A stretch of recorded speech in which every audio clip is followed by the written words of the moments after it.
ची निंदा करणार आहे। लोकांना दर्शन घेताना पाहून त्याच्या मनामध्ये प्रश्न आला आणि तो बाबांच्या जवळ जाऊन येऊन विचारलं त्यानं बाबाला, बाबा साधू किसे कहते हैं? काय विचारलं? बाबा साधू किसे कहते हैं? आता संत एवढे दृढ ज्ञानचक्षू असतात, त्यांना दूरवरचं दिसतं। कलियुगात काय पुढे होणार आहे तुकाराम महाराजांना आधीच कळालं। ऐका कलीचे महिमान, अगोदर लिहून ठेवलं पुढे काय होणार आहे। रामकृष्ण परमहंसांनी ओळखलं की हा मूर्ख वृत्तीचा व्यक्ती आहे। मग साधू सगळ्यांच्या समोर सारखं वागत नाही। खरं तर साधूचा स्वभाव असा आहे, सकल लोकमा सहुने वंदे। हा गुजराती संतांचा हे वाक्य आहे। गुजराती आहे का कुणी बसलेलं इथं? गुजराती नाही, वरती हात करा असेल तर आहे का? सकल लोकमा सहुने वंदे म्हणजे विठ्ठल जळी स्थळी वरला, दुसरं काही नाही। ते म्हणले मला साधूची व्याख्या नाही माहिती, तुला माहित असेल तर तू माझा गुरु हो आणि मला सांग। त्यानं शब्द काय वापरले नीट ऐका, बाबा साधू में और कुत्ते में कुछ अंतर नहीं है। साधू में और कुत्ते में कुछ अंतर नहीं है। राग आला पण गप्प बसले। बोले कैसे? बोले साधु भी दर दर भटकता है और कुत्ता भी दर दर भटकता है। साधू भी दर दर भटकता है। ओम भवती भिक्षाम देई, माई भिक्षा माडा। साधू दारादारामध्ये फिरतो, कुत्र दारादारामध्ये फिरतं। साधू मध्ये आणि कुत्र्यामध्ये फरक काय? रामकृष्ण परमहंसांना सहन झालं नाही, उठले आणि खाडकन त्याच्या तोंडात मारली। महिला मंडळ ऐका, आणि त्यांनी आता व्याख्या जी सांगितली त्याचं मर्म ओळखा। रामकृष्ण परमहंस म्हणतात, देखो बेटा तुम कहते हो साधु में और कुत्ते में कोई अंतर नहीं, तो सुनो साधु भी दर दर भटकता है और कुत्ता भी दर दर भटकता है। साधु को रोटी मिलती है, कुत्ते को भी रोटी मिलती है। कुत्ता मुंह में रोटी पकड़ के एक कोने में जाता है और वहां दूसरा कुत्ता आता है, तो जिसको रोटी मिली वो कुत्ता दूसरे कुत्ते को रोटी छोड़ के काट के खाता है। लेकिन हमारे साधु को अगर रोटी मिली और कुत्ता आया तो हमारा साधु बांट के खाता है। ये कुत्ते में और साधु में अंतर है बेटा, हमारा साधु बांट के खाता है। सगळ्या जगाला माय ज्ञानेश्वरीचा प्रसाद दिला, सगळ्या जगाला तुकाराम गाथाचा प्रसाद दिला। गुलाब बाबांनी हा पर्व काळ हे पंचक्रोशी पवित्र करून टाकले। आज एवढा समाज त्यांच्या नावावर एकत्र होतोय का? हा साधूचा प्रसाद आहे। पण साधू बद्दल किती वर्णन करावं, किती वर्णन करावं। नामदेव रायांना हा अनुभव आला। कोण आहेत नामदेव राय? महावैष्णव, महावैष्णव। भक्ती पंथामध्ये श्रेष्ठोत्तर गती नामदेव रायांची आहे। विठ्ठल भक्तीचा अनुभव आहे, पण संत असून सुद्धा आज नामदेव रायांच्या चरणी आपण माथा ठेवतो। एवढे श्रेष्ठ संत आहेत, स्वतः थोडं बिघडलं की नीट करायचं। मोठं कुणाला म्हणतात माहितीये? ज्याला आपलं काय चुकलं हे पटकन कळतं त्याला मोठं म्हणावं। नाही तर काही काहींचं जीवन अख्खं चुक्यांमध्येच जातं, पण त्याला चुकी कळत नाही माझ्याकडून काय चुकलं। नामदेव रायांचं जीवन चरित्र, एवढी भक्ती, एवढी भक्ती, एवढं भजन, एवढं भजन। राका कुंभार कथा आपल्याला, प्रसंग आपल्याला माहिती असेल, अगदी संक्षिप्त मध्ये सांगून जाते। नामदेव रायांची मुलगी कपडे धुवायला गंगा तीरावर गेली आहे, अर्थात त्या नदीवर गेली, चंद्रभागेवर गेली, माफ करा। आणि तिथे ही कुंभाराची मुलगी आली आहे, वस्त्र धुतायत, एकमेकीच्या अंगावर शिंतोडे उडलेत। मला फक्त एक संकल्प मात्र संकेत द्यायचा आहे। शिंतोडे उडल्यानंतर नामदेव रायांच्या मुलीला वाटायचं की पांडुरंग माझ्या बापाच्या ताटात जेवला, पांडुरंग माझ्या वडिलाला बोलतोय, गप्पा मारतोय। म्हणून तिने सांगितलं, अगं कपडे नीट धु, अंगावर शिंतोडे उडतायत। कुणाची का तू? तिनं सांगितलं, मी कुंभाराची लेख आहे, मी कुंभाराची लेख आहे। तू कुणाची ग? अगं सगळं गाव ज्याच्या पाया पडतं त्या नामदेव रायांची मी कन्या आहे। म्हणून राका कुंभाराच्या मुलीच्या तोंडातून सहज उद्गार निघाले, बापासारखी लेख सुद्धा अभिमानी आहे, बापासारखी लेख सुद्धा अभिमानी आहे। क्वचितच धावत गेली आणि आपल्या पित्याला हा निरोप दिला। एखाद्या लेकरानं माई बापा समोर जसं थुई थुई नाचावं तसं पाय आदळत नामदेवराय पांडुरंगाच्या मंदिरात गेले। कुठल्या ते कुंभाराची कार्टी? आणि माझ्या लेकीला म्हणाली बापासारखी। मी काय अभिमानी आहे का पांडुरंगा? मला काय अभिमान आहे का? सांगा ना तुम्ही माझ्या ताटात जेवले असता का? तुम्ही माझ्या घरी आला असतात का? काही वाईट घडलं की आपण आजूबाजूच्यांना विचारत असतो ना, सांगा ना रावसाहेब मी तसा आहे का?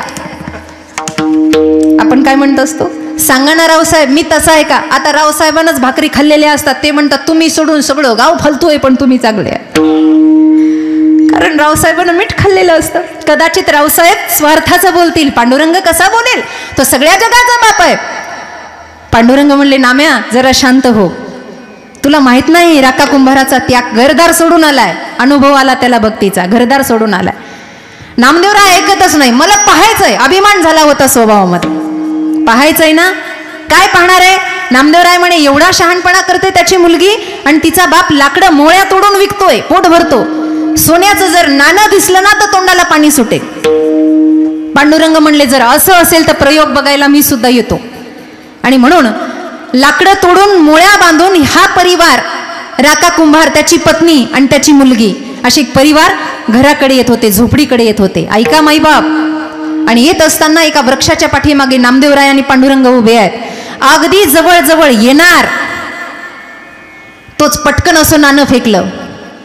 उन्हाच्या लख प्रकाशामध्ये नाणं चमकत होतं, चमकत. आणि चकाक ते नाणं पाहिलं. राका कुंभार सगळ्यात पुढे होते.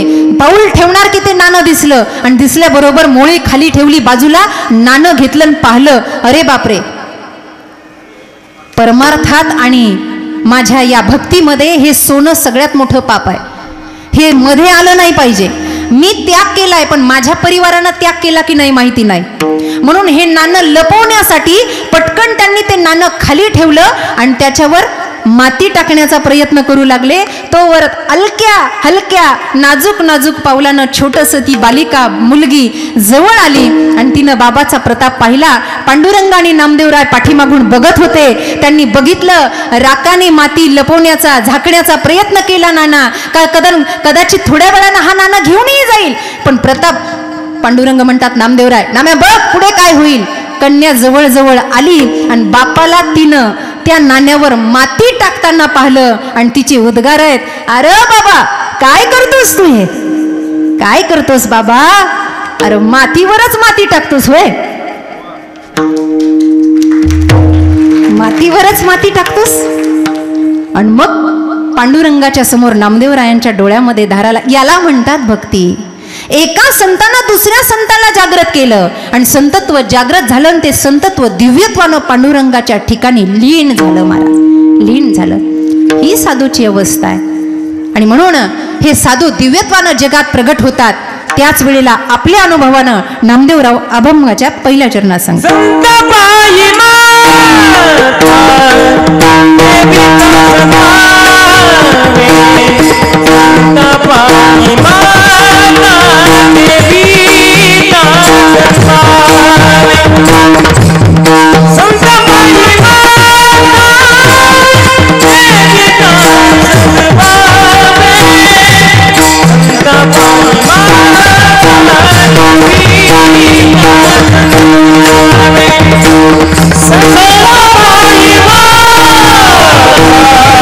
Baby,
पायी माथा ठेविता सद्भावे.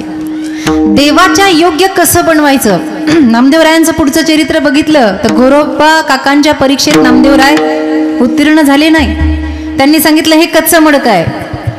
मग पांडुरंगाने सांगितलं गुरु सान्निध्यात जावं लागेल. नामदेवरायांचे पुढचे अभंग आहेत. पाय तुझे गुरु राजा हीच माझी देवपूजा, गुरु चरणाचा बिंदू हाची माझा कृपा सिंधू.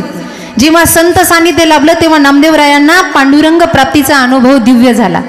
म्हणून संत हे जीवाला नीट करत असतात. नीट काही काही माणसं जन्माला आलेत पण नीट नाहीत जन्माला. आणि आता बघा कीर्तनात कशी बसले काही काय ते वाटायला अर्धा तास पाऊण तास झाला पण बाई काही विनोदच सांगे ना.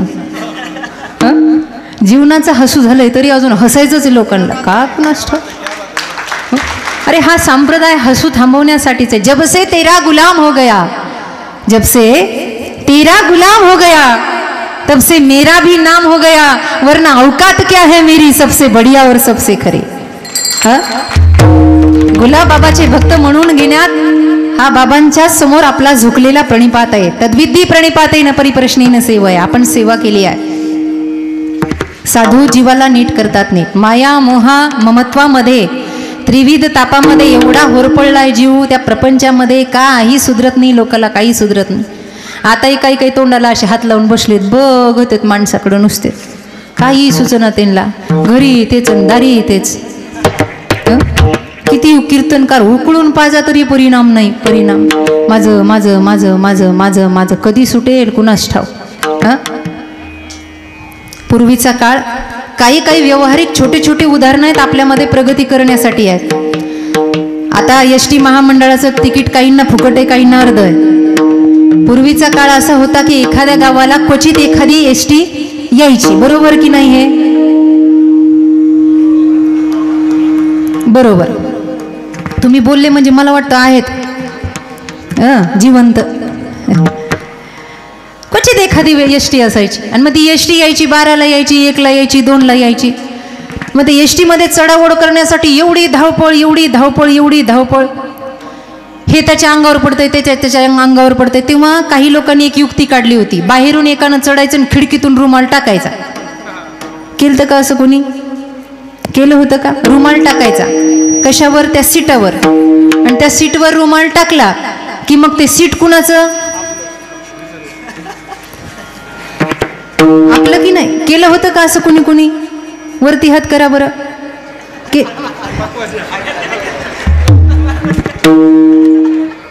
केलं होतं बरं. तुम्ही केलं का ग. शाबाश. असा हसता खेळता परिवार असावं. केलं होतं. छोटे छोटे व्यवहारातले उदाहरण आपल्याला शिकून जातात. एका गावात एसटी आली आणि वैशाखाच्या उन्हात ते तापलेलं होतं.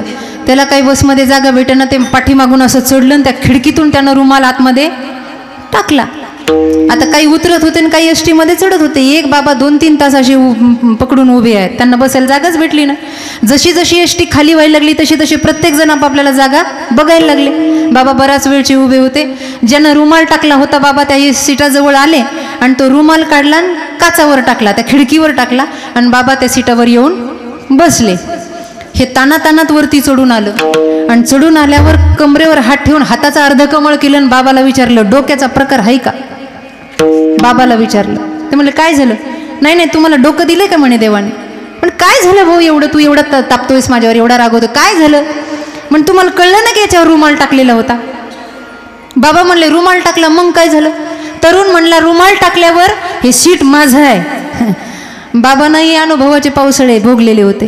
बाबा म्हणले धोतर काढून एसटीवर टाकल्यावर एसटी काय माझ्या बापाची होणार आहे. धोतर काढून जर एसटीवर छोटे छोटे उदाहरणं आहेत ना मी तूपणाची. आयुष्य याच्यामध्ये संत संग का असावा. एक घडी आधी मै पुण्यात तुलसी संगत साधू की हरे कोटी अपराध. मी आल्यावर म्हणलं मला आळंदी इथे अशी वाटायला लागली की इथे आळंदी आहे. कारण मी मगाशी ॲडव्होकेट आले आणि आमचे निलेशजी आले त्यावेळेला त्यांना काही संदर्भ विचारले की ज्या ठिकाणी कीर्तन करायचं त्या ठिकाणचा काहीतरी अनुभव असावा. एवढं मोठं चरित्र त्यांनी सांगितलं. त्यांचे अनुभव आले त्यांचे डोळे पाणवले. पण त्यातला एक प्रसंग माझ्या मनाला स्पर्श करून गेला. तुम्हाला माहिती की नाही माईबाप मला माहिती नाही पण ऐका गंमत किती आयुष्याची मोठी असते. चरित्र बघा. ज्या वेळेला माऊलीचं चरित्र आपण अभ्यासतो, माऊलींचं चरित्र, त्यावेळेला आईबाप गेले आणि आईबाप गेल्यानंतर भिक्षाटनासाठी ही मंडळी, ही मुलं ज्यांच्याजवळ कुशीत घ्यायला मामा नव्हता ना मावशी नव्हती, आई बाबा देहांत प्रायश्चित्त घेतलं आईबाबाने. कुणी नाही आळंदीमध्ये, कुणी नाही. भूक लागलेली असायची, मधुकरी मागायला जायचं तर लोक म्हणायची संन्याशाची कार्टी दारामध्ये आली. तो काळ आठवा काळ. जरासा मनातून विचार करा. मला संदर्भ या दोन्ही संतांचा लावायचा आहे, कारण अनुभूती मला इथे आल्यावर आली. एवढा मोठा प्रपंच झाला, सगळं काय झालं, माऊलींची तपश्चर्या झाली, रेड्याच्या मुखातून वेद बोलवले गेले, सगळं झालं. आजची परिस्थिती अशी आहे की आज लाखो लोक माऊलीच्या जीवावर पोट भरतात, जेव्हा त्यांना एका वेळेचं अन्न भेटत नव्हतं. आज माऊली माऊली म्हटलं, माऊली माऊली मुखी ऐसा चाळा. फक्त माऊली माऊली म्हटलं तरी सुद्धा पोट भरतं. माऊलीच्या स्वरूपात आमच्या सरकारनं जवळ बोलून लोक प्रणिपात करतात, दक्षिणा देतात, जीव घालतात. ही आजची परिस्थिती आहे.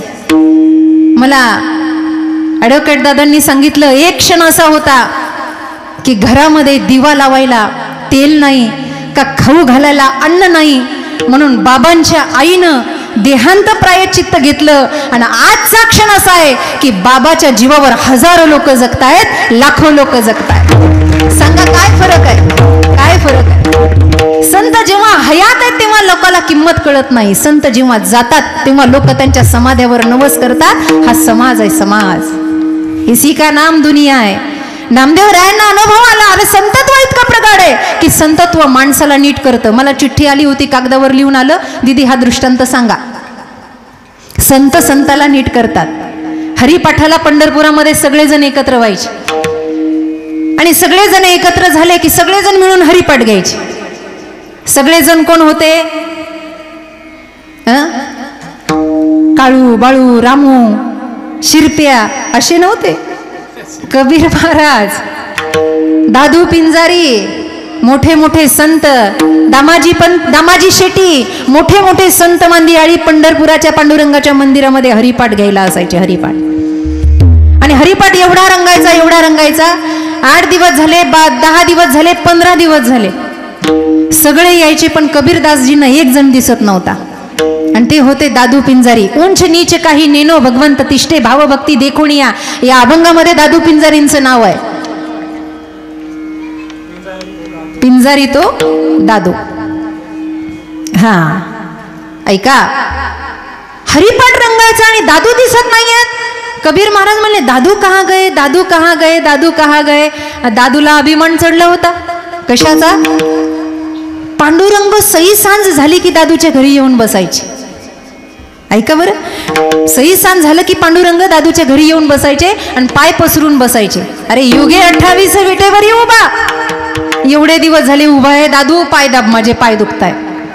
आणि पांडुरंगानं पाय पसरून बसावं आणि दादूनं पाय दाबावे, चरण सेवा करावी. दादू याच्यामुळे हरिपाठाला येतच नव्हते. एक दिवस भर बाजारामध्ये दादू पिंजारींची आणि कबीर महाराजांची भेट झाली. ऐका, आणि कबीर महाराजांनी सहज दादूला विचारलं, दादू क्या बात है, आप हरिपाठ के लिए आते नहीं हो, क्या बात है. तेव्हा दादूने अभिमानानं सांगितलं, कैसे आऊं भैया, जिसके लिए आता हूं वो तो पैर दबा दबा के मुझे मार डालता है. त्यांनी म्हणावं, अहो एवढं पाय दाबून घेतं, एवढं पाय दाबून घेतं की सकाळ कधी होते पटत नाही. दादूच्या स्वभावातला अभिमान कबीर महाराजांना कळाला. संतत्व कसं आहे बघा. बोले अच्छा रात में प्रभु आते हैं, बोले हाँ पांडुरंग आते हैं, विठ्ठल आते हैं, मुझे दिखेंगे क्या, बोले आ जाओ दिखेंगे, दिखाएंगे आपको. एक दिवस गंमतच झाली. कबीर महाराज निघाले दादू पिंजारीच्या त्या झोपड्याकडे. 2-3 झोपडे होती आणि एका झोपड्यात त्या बिछाण्यावर बसून पांडुरंग पाय लांबवायचे आणि दादू असे पाय दाबायचे. झालं असं, सई सांजाच्या वेळेला कबीर महाराज आले आणि अंगणात उभे राहिले. आता पूर्वीच्या खोल्या अशा होत्या की आतल्यांना बाहेरचं दिसायचं, पण बाहेरच्याला आतलं दिसत नव्हतं, अंधार कुठं असायचा. म्हणून आत बसलेले पाय चेपता चेपता पांडुरंगाचे दादूने कबीर महाराजांना पाहिलं आणि अंगणात कबीर महाराज इकडे तिकडे शोधतात, कुठे दादू आणि कुठे पांडुरंग. असं शोधता शोधता शोधता शोधता आतून आवाज आला, ओ कबीरा, ओ कबीरा, यहां वहां क्या देखे, दादू दबावत पाओ. कबीरा, यहां वहां क्या देखे, दादू दबावत पाओ. कबीर महाराज म्हणले नीट करायची वेळ आताच आली. कबीर महाराजाने अर्धा दोहा मध्येच खुंटला आणि आवाज दिला, अरे दादू भडवा क्या दबावे जिसे नहीं हाथ पाव.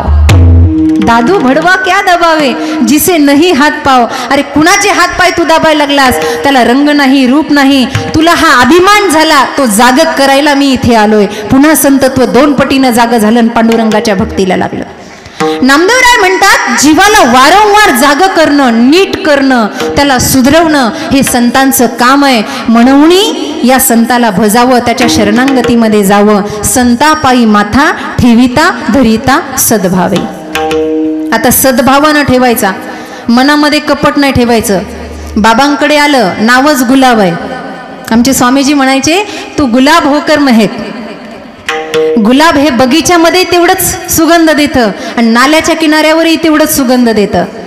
साधू दुःखामध्ये असला तरी आनंदी असतो आणि सुखामध्ये असला तरी आनंदी असतो. साधू एकांतात असला तरी आनंदी आहे आणि साधू लोकांतात असला तरी आनंदी आहे. साधू मुका असला तरी आनंदी आहे आणि साधू बोलका असला तरीही आनंदी आहे. साधू सुख देतो कारण साधूचा वेळ कधी वाया जात नाही.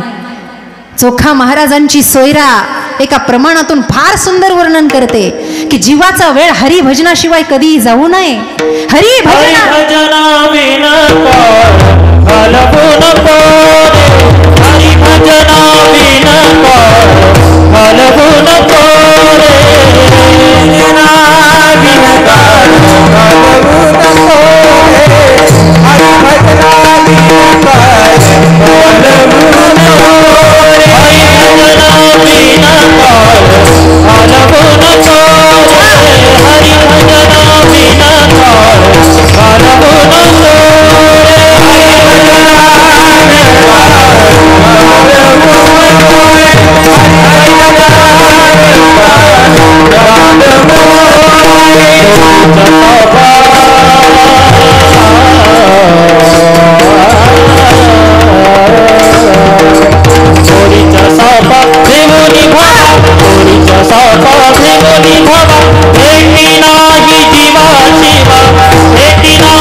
हरिभजना विन काळ घालवू नको रे. एक एक क्षण महत्वाचा आहे. या प्रपंचामध्ये एक एक क्षण महत्वाचा आहे. आता कलियुगाच्या धावपळीमध्ये बघा कशी अवस्था झाली आहे माणसाची, माकडासारखी. माकडातून माणसात फरक राहिला का काही? प्रपंच कसा झालाय, हे पाहिजे ते पाहिजे ते पाहिजे. ते गारुड्याच्या खेळाचं उदाहरण देतात बघा. तुम्ही ते गारुडी बघितलं का? तो खेळ खेळणारा गारुडी झोपले का काय? गारुडी माहिती आहे ना? ते गुडगुड गुडगुड गुडगुड डुगडुग वाजवतो. काय असतं त्याच्या हातात? तुमच्याकडे काय म्हणतात त्याला? डमरू. हा काय? गाडगुडी म्हणतात वो. हा बरं, खुडमुडो. यांचं खुडमुड. मग ते खरंच म्हणतात. काही सांगत जाऊ नको. तो आता त्याला दादा म्हणावं का महाराज म्हणावं असं झालंय. कारण ते एवढं होतं तेव्हापासून ते आमच्या जवळ आहे. आमचे मुरलीदादा गावडे, आमचा आदित्य आणि आमचा ओंकार ही अशी असणारी आमची लेकरं आहेत. उलट अभिमानानं छाती फुगते की आज हे आकाश ठेंगणं करतंय. एवढा मोठा महाराजाचा, महाराष्ट्राचा बुलंद आवाज आहे आणि गुरुची कृपा त्याच्यावर झाली. ते गाडगुडी येतो, तो गारुडी येतो, पैसा जमा करायचं नाटक करतो. काही लोकांनी तो खेळ पाहिलेला असेल. मग ते गावामध्ये येतं, त्याच्याकडे एक माकड असतं. असतं का नसतं माकड? माकड असतं ना गारुड्याकडे, असतं ना? हां, एक माकडीन पण असते. आणि मग ते माकडाचं नाव ते रामू ठेवतं. रामूच बरं आहे का दुसरं घ्यायचं काय? रामू रामू बरं आहे ना? नवऱ्याचं नाव नाही ना? रामू. आणि मग ते त्याला दोरीला बांधलेलं असतं आणि त्याच्यावर पैसे कमवतं. ते असं घेऊन येतं समोर आणि म्हणतात चला चला चला चला माकडाचा खेळ पाहायला चला. चला हो चला. जमतंय का? कीर्तन संपल्यावर एखादा खेळ खेळायला.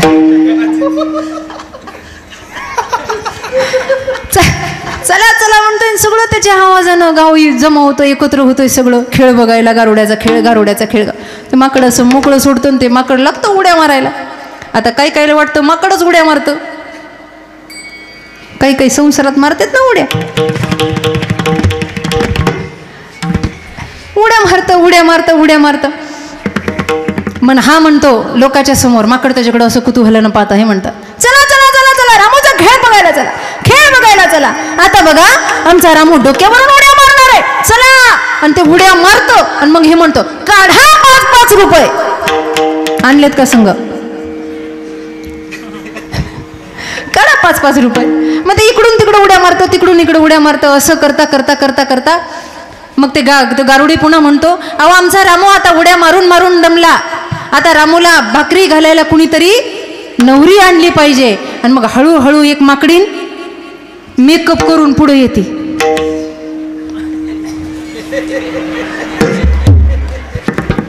तिची बायको तुम्हाला काय झालं हसायला? पण ते मेकअप केलेल्या तर ओळखूच येत नाही. देव आणि ब्युटी पार्लरवाला या दोघाला धन्यवाद दिलं पाहिजे. देवानं एक मनुष्य घडवला आणि ब्युटी पार्लरवाल्यानं बाई घडवली. 4-5 दिवसापूर्वी एका लग्नात गेलो आणि ओळखीची हो सारखा फोन करत होती दीदी आशीर्वादाची वेळ झाली लवकर या लवकर या. आणि आम्ही असं जवळ जाऊन उभा राहिलो. मी म्हणलं त्या आमच्या विठ्ठलला अरे वहिनी कुठे आहेत? आणि मग त्यांना न्याळून पाहिल्यावर मला म्हणतो अहो त्या काय वहिनी तुमच्या समोर उभा. एवढं फासलं तोंडाला का ती रोजची बाई मला ओळखायला यायला. लेपावर लेप लेपावर मध्ये मेकअप करून ती बाई माकडीन ती आली. आणि माफ करा ते मी माकडीनीचं सांगते उगा मनावर घेऊ नका. अजून अर्धा 1 तास थांबायचं. उड्या मारती उड्या मारती. मग हा म्हणतो चला चला चला चला रामूचा विवाह करायचा आहे, लग्न करायचंय, लग्नासाठी पैसे लागणार आहेत, खर्च लागणार आहे, अहो जेव घालायचे आहेत, आहेर आणायचंय, बस्ता बांधायचाय, काढा 5-5 रुपये. पुन्हा लोक पैसे फेकतात. आणि मग दोघांचा विवाह सोहळा झाला की म्हणे आता याला घर गृहस्थी भांडे कपडा लत्ता पुन्हा चला चला चला चला असं म्हणून म्हणून म्हणून पुन्हा पैसा काढतो. बघता बघता बघता दोघांचं लग्न लागतं. लोक टाळ्या वाजतात. थोडा वेळ त्याच्यामध्ये रमतो आणि बघता बघता बघता ते रामू ते माकड चक्कर येऊन पडतं. आणि मग गारुडी म्हणतो गेला हो गेला. काय याला घेऊन गेला हो. आता याच्या बायकोचं काय होईल? आता याचे अंत्यसंस्कार करायचे आहेत. आता याला पुरायचं, याला जाळायचंय. आता बाकीचं कसं सांभाळायचं? आता हिला खर्चा पाणी करायचंय. काढा 5-5 रुपये. पुन्हा लोक पैसे फेकतात. आणि हिला शिकवलेलं असतं. ही दोन्ही असे हात मारा डोळ्यावर फिरवते आणि रडण्याचं नाटक करते. तोपर्यंत हे माकड उठतं निघून जातं. ते नाटकातलं माकड आहे की ना ते गारुड्याचं उठतं आणि निघून जातं. ही माकडाची जशी आयुष्यभराची दशा आहे ना तशी माणसाची अवस्था होते गारुड्याच्या खेळाप्रमाणे.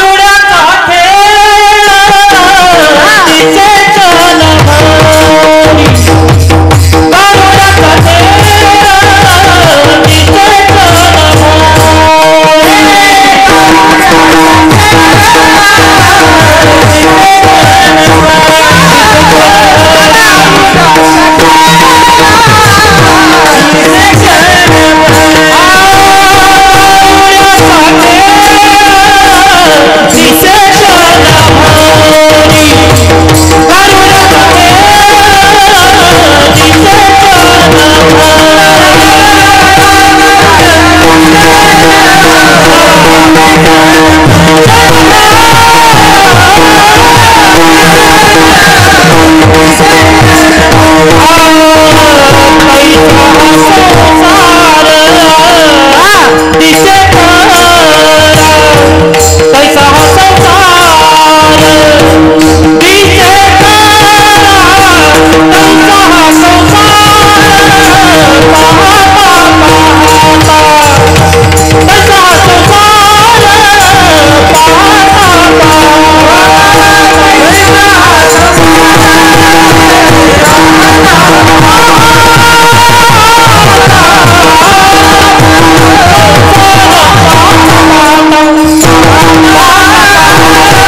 खेळाप्रमाणे माणसाची अवस्था झाली. म्हणूनिया संता, या संताच्या शरणांगतीत जायचं, तिथे भजायचं, त्यांना स्मरण करायचं, त्यांची सेवा करायची. कारण का कामविरहित संत आहेत, विषयी विरहित संत आहेत.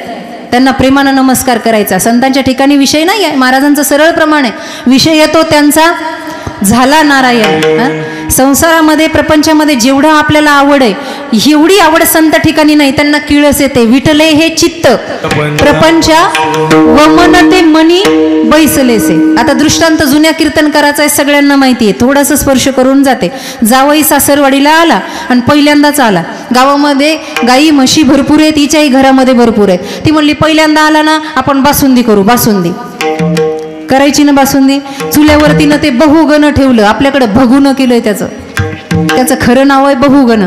असं बहुगण ठेवलं आणि बासुंदी आटवायला लागली. आता चुलीला जशी जशी जाळ लावते तसा जसा धूर निघायला लागला, तसं डोळ्यातून नाकातून पाणी यायला लागलं. आता जेवायचं म्हणून जावई अंगणामध्ये शतपावली करायला लागला. आणि जावयाचं सारखं लक्ष की मामीच्या नाकाला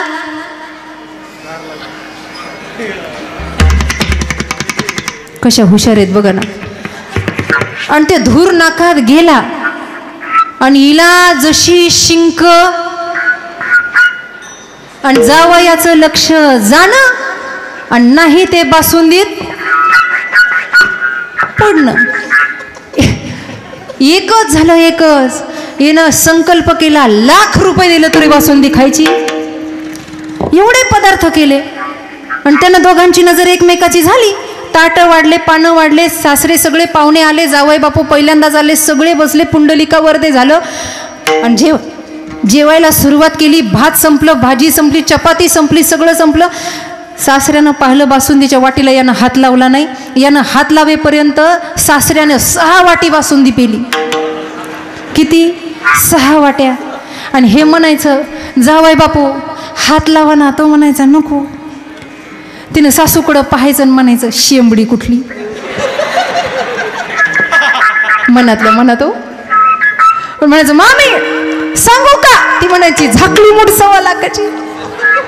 त्यानं बासुंदीकडं पाहिलं की त्याला जशी उलटी यायची. वमन ते मनी बैसलेसे. जसं त्या पदार्थाकडे बघून जीवाला उलटी येते, वमन येतं, तसं साधूचा विषय सुटला, काम सुटला, प्रपंच गेला.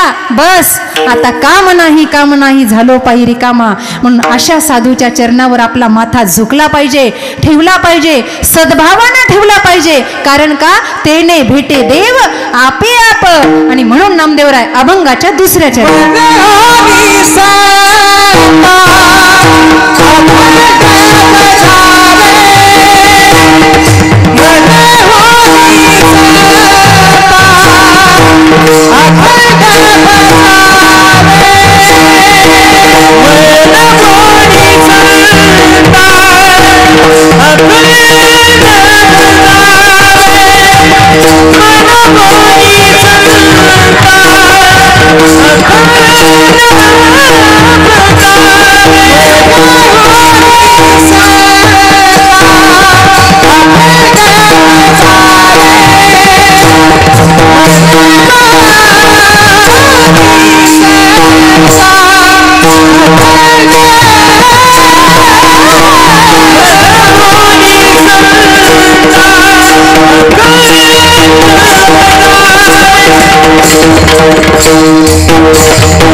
संता अखंड भजावे. कसं भजायचं संतांना? देवावर काही लोकांचा विश्वास नाही, निदान संतांवर तरी ठेवा. कारण का? रेड्यामुखी वेद बोलविला, गर्वद्विजांचा हरविला. अनेक रेडे बोललेत, अनेक, ज्यांच्यासाठी 13 दिवस उपासना, पण पांडुरंग आवरण झाला गाथ्याचा. वारकरी संप्रदायाची महिमा फार मोठी आहे बरं. आपल्या या भागामध्ये आमचे निलेशजी मला म्हटले की आता या 5-6 वर्षामध्ये संप्रदायाचा ओलावा हा पुरातन, जोपर्यंत सूर्यचंद्र नाही, जोपर्यंत संतांची नावं आहे तोपर्यंत सूर्यचंद्र आहे. एवढा अधिकार ज्यांचा आहे, कळतंय का? आज एका महाराष्ट्राची संपूर्ण गर्जना संतत्वाची आहे. माऊली ज्ञानोबारायांची ताकद आहे, तुकोबारायांची ताकद आहे. म्हणून या संता अखंड भजावे, त्यांचं चिंतन करायचं अखंड. माऊली माऊली म्हणलं तरी फार पुण्य आहे. या तोंडाला येऊ द्यायचं माऊली माऊली, नाहीतरी दिवसभरात किती बडबड करत बसतो आपण. काय काय त्या गोष्टी आपल्या तोंडाला येतात, डोळ्यासमोर दिसतात, कानाने ऐकतो. कीर्तनं कशासाठी आहेत सांगा बरं मला? कीर्तनं कशासाठी आहे? महाराज लोकांना तारका नाही म्हणून आपण बोलवतो का? आपल्याला पैसा जास्त झाला म्हणून आपण देऊन टाकतो, असं काही आहे का? सन्मार्गानं वर्तंती ती संत. आपल्या जीवाला मनाला वळण लागावं म्हणून या सगळ्या गोष्टी आपल्यासाठी आहेत. संतत्व एवढं सिद्ध आहे की संतत्व प्रामाणिक आहे, संतत्व शांत आहे. चंद्र तेथे चंद्रिका, शंभू तेथे अंबिका आणि संत तिथे विवेका असणेच की. महाराज म्हणतात एकदम शांत, एकदम शांत. जगामध्ये काय चाललंय, काय चाललंय, काय. एका गावामध्ये सत्संग चालू होता, साधू बाबा बसलेले होते. अचानक धरणीकंप व्हायला लागला. हसणारे कीर्तन रोजच ऐकताय तुम्ही, कधीतरी चिंतन ऐका, शांत ऐका. सत्संग भरलेला होता मंडप असा. समजा बाबा बसलेले आहेत, असं ध्यान करा बाबा आता बसलेले आहेत आणि चिंतन सांगतायत. अचानक धरणीकंप झाला. पळाले पळाले पळाले, सगळे पळाले, हो सगळे पळाले. कुणी म्हणलं माझी मुलं शाळेमध्ये आहे, कुणी म्हणलं नवरा ऑफिसमध्ये आहे, कुणी म्हणलं बायको बाजारात गेली आहे, माझं अमक माझं तमक. सगळे पळाले त्या धरणीकंपाला, त्या भूकंपाला घाबरून सगळे पळाले हॉलमधले.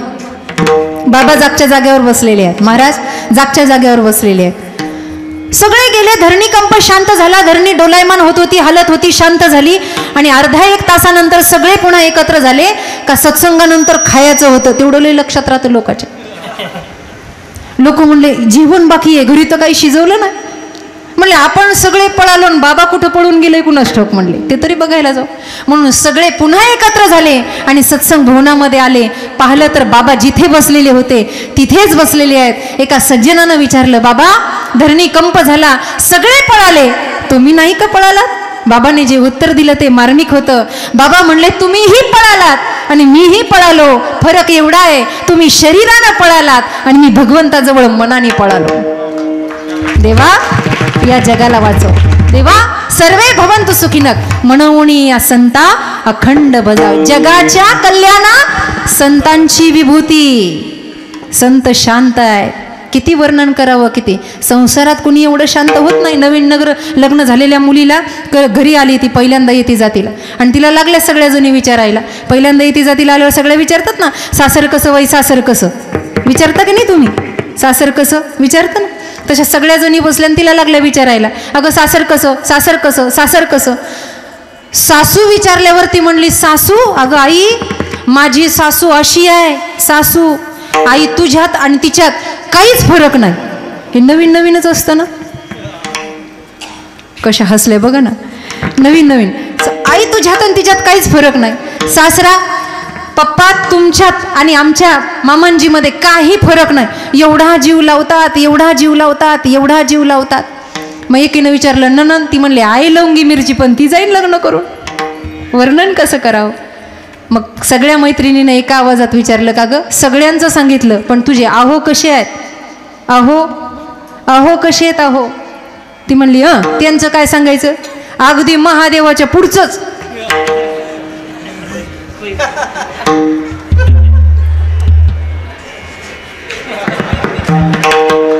आणि एवढे मंद आहेत का तुम्ही?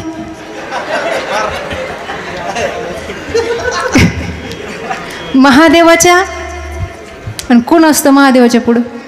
मी कशाला म्हणू भाऊ, मला राहायचंय आजची रात्र इथं. तुमचं तुम्ही म्हणून घ्या. ही संसारातली वर्णन आहे, पण संतत्वाच्या बाबतीत ही वर्णनं खरी आहेत.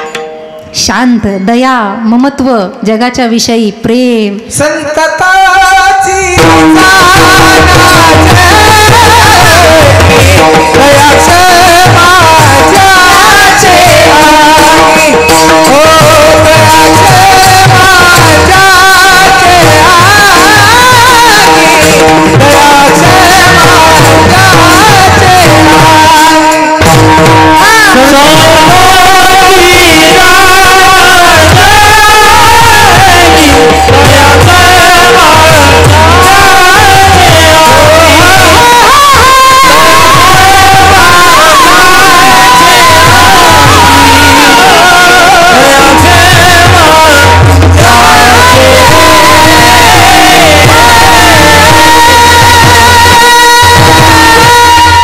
संतताची जाना जगी दया क्षमा ज्याचे अंगी, असे विशाल हृदयाचे संत असतात. गुलाब बाबाप्रमाणे संत हे विशाल हृदयाचे जनसामान्याला अपराधासहित स्वीकारणारे आहेत. म्हणून या संता अखंड बजावे. कारण का, आपला एकदा संताने हात पकडला की देवापर्यंत नेल्याशिवाय गत्यंतर नाही. म्हणून तेने भेटे देव आपे आप. आणि ते संत ज्याचं अखंड भजन करतात संप्रदायाच्या नियमाप्रमाणे त्याचं भजन करू. विठोबा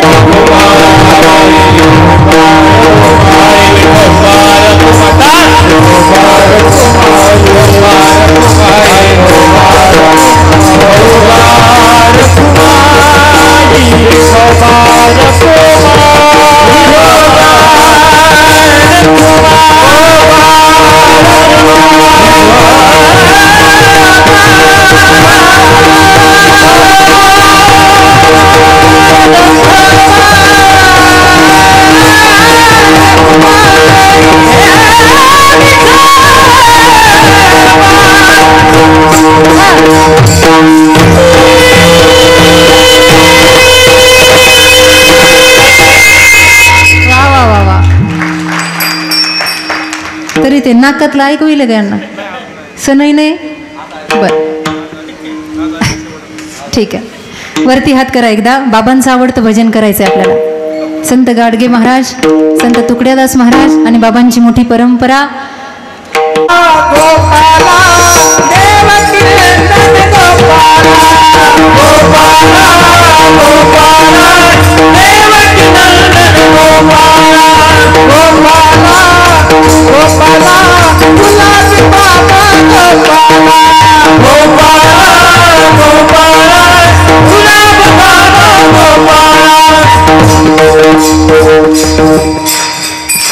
याला अर्थ नाही.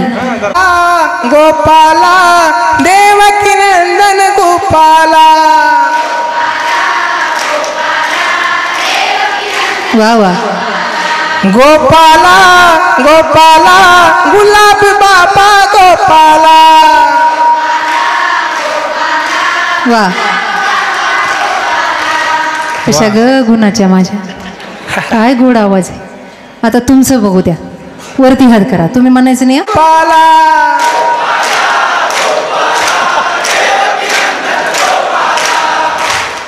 ते फुटलेले डगे असतात, तसा भदभद आवाज यायला लागलाय नुसता. गोपाला देवकी नंदन गोपाला.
सर्वांनी एकदा घोषणा करायची.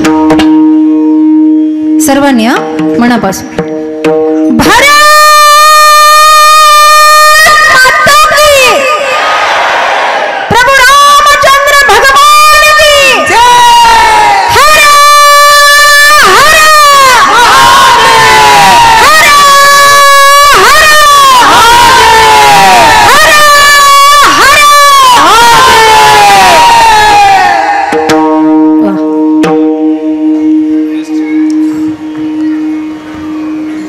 हा आनंद आहे कीर्तनातला. म्हणून या संता अखंड भजावे. संतत्वामुळे ही नामसाधना वाढते. साधूपाशी देव कामधंदा करी पितांबर धरी वरीच्या. साधूकडे जाऊन देवानं कामं केली आहेत. जनाबाईचं जातं ओढलंय, दळलंय. एवढंच नाही, नावं धुवू घातलंय. महाराज या साधू संतांची सेवा करणारा भगवंत आहे. नामदेवराय म्हणतात, नामा म्हणे देव इच्छी संत संग आमा जीवलग जन्मोजन्मी. एक थोडासा संकेत मला द्यायचा आहे आणि माझ्या सेवेला विराम द्यायचा आहे. तरुण वर्ग आहे, माता भगिनी आहे. आई बापावर प्रेम करा सांगणारे भरपूर आहेत. देशावर प्रेम करा सांगणारे भरपूर आहेत. काही काळ असा असतो की सांगणारे असतात, ऐकणारे नसतात. एक असा काळ असतो की ऐकणारे असतात, सांगणारे नसतात. आता सांगणारेही आहेत आणि ऐकणारेही आहेत, फक्त आचरणात आणणाऱ्याचाच अभाव आहे. कोण सांगतोय जे काही करत नाही तो सांगतो. गे माय भू तुझे मी फिडीन पांगसारे आणि न आरतीला हे सूर्य चंद्र तारे. एवढं सोपं आहे का आई बापाची सेवा करणं, ते मला सांगायचं नाही. 22 जानेवारीला राम मंदिरामध्ये स्थापना झाली. भारताचा तरुण पुन्हा एकदा जागा झाला आणि कथा कीर्तनाच्या प्रवचनातून प्रबोधनातून तरुण समाजाला, माझ्याकडे लक्ष द्या 2 मिनिटं. हा कोपरा तुमच्यासाठीच बोलतेय, मी तुमच्यासाठीच बोलतेय. ऐका, जागं व्हायचंय, जागं. एक छोटासा रामायणातला संदर्भ मला सांगायचा आहे आणि माझ्या सेवेला विराम द्यायचा आहे. नीतिमत्ता कशी असावी, जग कसं आहे, आपले संस्कार कसे आहेत, मला काय सांगायचे थोडक्यातून समजून घ्या. फार काही विस्तार करायचा नाही. संतांचं ऐकायचं, संतांची सेवा करायची, या भूमीचं ऋण व्यक्त करायचं. भारत भूमीमध्ये आपण आलोय ना, याचं ऋण व्यक्त करायचं. आणि ते ऋण तेव्हा व्यक्त होईल जेव्हा रामाचे संस्कार आपल्यामध्ये उतरतील, छत्रपती शिवाजी महाराजाचे संस्कार आपल्यात उतरतील. वडूला आता पूर्ण बलिदान मास चालू आहे. आळंदीजवळ वडू हे गाव आहे. धर्मवीर छत्रपती संभाजी महाराजांसाठी, ज्यांची कातडी लोंबली आपल्यासाठी, मराठ्याचा वाघ. फक्त एका जातीपुरता मर्यादात नाही, समस्त महाराष्ट्राला आनंदित करण्यासाठी जीवाचं बलिदान केलं. प्रभू रामचंद्राचे संस्कार रुजण्यासाठी हे नामसप्ताह आहेत. माऊलींचे संस्कार रुजण्यासाठी आहे. रावणाजवळ काही कमी नव्हतं. प्रसंग ऐका, काही कमी नव्हतं रावणाजवळ. रावणाचं मरण जवळ आलं. विभीषणानं कानात जाऊन सांगितलं, नाभिकुंडामध्ये बाण मारला. रावण साधा नव्हता. रावणाकडे कोणत्याही बळाची कमतरता नव्हती. महिला मंडळ, सोन्या चांदी काशा पितळाची घरं होती लंकेमध्ये. संपत्तीनं भरभरून होता, ऐश्वर्यानं भरभरून होता. तपश्चर्येला बसला तर वर्षोनवर्ष रावण तपश्चर्येतून उठत नव्हता. रावणानं नुसता पाय आदळला तर कैलास पर्वत डगमगायला लागला. लोकांची इच्छा होती तांडव म्हणावं म्हणून. जटाटवी गलत जल प्रवाह पावितस्थले. जटाटवी गलत जल प्रवाह पावितस्थले तले वलंब लंबिता भुजंग तुंग मालिका. डमट डमट डमट डमट डमट डमट डमट डमट निनाद डमर वय चकार चंड तांडव तनोतु न शिव शिव. चकार चंड तांडव तनोतु न शिव शिव. चकार चंड तांडव तनोतु न शिव शिव. पाय आदळला की कैलास पर्वत डगमगायचा. ताकद होती रावणातली. ग्रहांना आपण सगळे घाबरतो. शनी म्हटलं की अंगाला घाम फुटतो. रावणाची ताकद सांगू, रावणानं तो शनी टाचे खाली रगडला होता आणि 12 ग्रहांना, त्या ग्रहांना सगळ्या बंदिस्त करून टाकलेलं होतं. राशी चळचळ कापत होत्या रावणाला. रावण साधा नव्हता, ओ रावण साधा नव्हता. पण ज्या दिवशी धारातीर्थी कोसळला, डोळे उघडे आहेत, मंदोदरी समजावून सांगत होती. कोण आहे मंदोदरी? पंचकन्येमधली एक महान पतिव्रता. तिचं नाव जरी घेतलं तरी पतिव्रता धर्माची रक्षा होते, अशी मंदोदरी. ऐका, मंदोदरी रावणाजवळ आली. संकेत द्यायचा आहे, संदेश द्यायचा आहे मला. ऐका, रावणाजवळ आली आणि रावणाला म्हणते कशी, काय केलं तो हे, काय केलं तुम्ही? काय कमी होतं तुमच्याकडे? संपत्ती कमी नाही, सौंदर्य कमी नाही, तपश्चर्या कमी नाही, कशाची कमी नाही, पण सगळ्याचं बलिदान दिलं फक्त एका बाईसाठी. हे मंदोदरीचे शब्द आहेत अध्यात्म रामायणातले. एका बाईसाठी हे सगळं तुम्ही त्यागलं. तुम्हाला सांगू, मंदोदरी म्हणते, तुम्हाला सांगू, कुळ खानदानाच्या आणि सौंदर्याच्या बाबतीमध्ये सीतेपेक्षा मी 10 पटीनं सुंदर आहे. मंदोदरी म्हणते कुळ खानदानाच्या बाबतीनं माझा बाप महापराक्रमी आहे. मंदोदरी म्हणते रावणाला, काय केलं एका बाईसाठी? रावण लाजला होता. रावण डोळ्यामध्ये डोळे घालत नव्हता मंदोदरीच्या. रावणाचे डोळे बंद झाले आणि कपाळावरचं कुंकू पुसलं. मंद्र अंधकार झाला आणि हळूवार पावलानं हळूहळू मंदोदरी एका दिशेकडे चालली. वानर सैनिक रस्त्यात बसलेले होते. प्रभू रामचंद्र एका कोपऱ्यामध्ये बसलेले आहेत, अश्रू गाळतायत. कारण प्रभू रामचंद्रांना वाटतच नव्हतं युद्ध व्हावं म्हणून. रडायला लागले आहेत कारण माझ्या युद्धापायी सीतेपायी अनेक स्त्रिया विधवा झाल्या आहेत. याचा प्रतिशोध होता. डोळ्यामधून पाणी गळत होतं आणि प्रभू रामचंद्र बसलेले होते. हळूवार पावल्यानं मंदोदरी तिकडे निघाली. सैनिकानं रस्ता अडवला. प्रतिपक्षाची शत्रू पक्षाची स्त्री आहे, आम्ही जाऊ देणार नाही. म्हणले काही नाही, मला 2 शब्द बोलायचे, जाऊ द्या मला. स्त्रीचा आवाज आला. लक्ष्मणाने संकेत केले, जाऊ द्या. हळूवार पावलानं निघाल्या. प्रभू रामचंद्र एवढे सौम्य आणि एवढे ओजस्वी तेजस्वी आहेत, एवढे पराक्रमी आहेत. त्यांना लगेच चाहूल लागली की कुणीतरी परस्त्री पाठीमागून येते आहे, कुणीतरी परस्त्री पाठीमागून येते आहे. अशी चाहूल लागल्याबरोबर अंग उघडं होतं. मांडीवर पितांबर ठेवलेला होता. घामाघूम अंग झालेलं होतं. तो मांडीवरचा पितांबर काढला आणि झटकून अंग झाकून घेतलं. मंदोदरी जागेवर थांबली.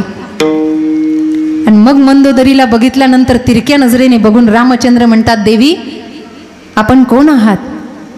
मी तीच अभागी आहे रामचंद्रा, मी तीच अभागी आहे की जिच्या नवऱ्याला तुम्ही आत्ताच वधित केलं. मी तीच अभागी मंदोदरी आहे. मग थांबलात का? तुम्हाला साष्टांग दंडवत आहे रामचंद्रा, साष्टांग दंडवत आहे. माझा नवरा मेला याच्यात मला दुःख नाही, पण भारतासारख्या भूमीला एक पराक्रमी आणि एक शुभचिंतक राम मिळाला याचा मला गौरव आहे, याचा मला गौरव आहे. रामचंद्र म्हटले, मंदोदरी तू असं का बोलतेस? मंदोदरीचं उत्तर ऐका. रामचंद्रा, एक माझा पती आहे की एवढं बळ असताना एका स्त्रीसाठी सगळं काही त्याग करून देतो, आणि एक तुम्ही राम आहात की परस्त्रीची चाहूल लागताच अंग झाकून घेतलं. हा पराक्रम मला तुमच्या दिसला म्हणून सलाम आहे तुम्हाला, नमस्कार आहे, दंडवत आहे तुम्हाला. एक तुम्ही राम आहात. मी आनंदी आहे की भारतासारख्या भूमीला हा राम भेटला, आणि हीच रामाची गरज माझ्या बंधूंनो सध्या आहे. आज ॲडव्होकेट असतील, त्यांचा परिवार असेल, बाबांचे वंशज या तालुक्यामध्ये, जिल्ह्यामध्ये, गावामध्ये असतील, त्यांचा एकच उद्देश आहे, अन्नदान करायचं. बाबांची आई अन्न मिळालं नाही म्हणून देहांत प्रायश्चित्त घेते. आम्हाला अन्नदान करायचं, गोरगरिबाची सेवा करायची, आणि याबरोबर ज्ञानदान करायचं, म्हणून हा सगळा प्रपंच त्यांनी रचला. आणि त्याला साथसंगत माझ्या भावंडांची आहे, आमचे निलेशजी आहेत, आमचे आळंदीकर भावंड आहेत, सर्वच जण. म्हणून याचा एक मोठा प्रसाद म्हणजे विचारांचा प्रसाद हा जाता जाता शिदोरी रूपामध्ये आपल्यासोबत घेऊन जा. यथामती यथा अवकाश इथपर्यंत आलो. श्री स्वामी सागरानंद सरस्वती महाराज त्र्यंबकेश्वर आनंद आखाडा यांच्या कृपा आशीर्वादाने व्यासपीठ लाभलं. खरं तर बाबांना बघून मला स्वामीजींची आठवण आली. 102 वयापर्यंत जगले. स्वामीजी म्हणायचे, अभंग नुसता पाठ नसावा तर जीवनच अभंग होऊन जावं. ओवी नुसती पाठ नसावी, जीवन ओवी होऊन जावं, एक तरी ओवी अनुभवावी, असं स्वामीजींचं जीवन होतं. आणि त्याच मार्गावर आम्ही चाललोय. स्वामीजींचा आशीर्वाद पाठीशी आहे, परंबा भगवतीचा आशीर्वाद पाठीशी आहे. म्हणून सर्वे भवन्तु सुखिनः सर्वे सन्तु निरामय सर्वे भद्राणि पश्यन्ति मा कश्चित् दुःखम् आप्नुयात्. आपण सर्व सुखी राहा, सर्वांना उदंड आयुष्य लाभो. माझ्या सर्व भावंडांना, व्यासपीठावरच्या या सर्व बालिकांना उदंड आयुष्य लाभो.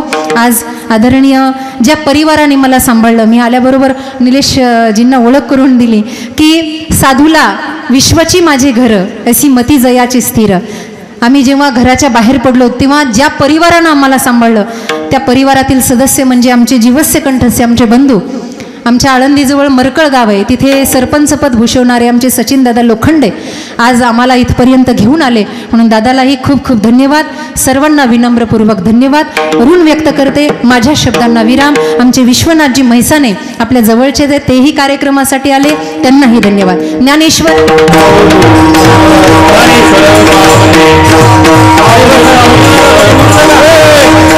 2 मिनिटं बसा. उठू नका बाबा बसा.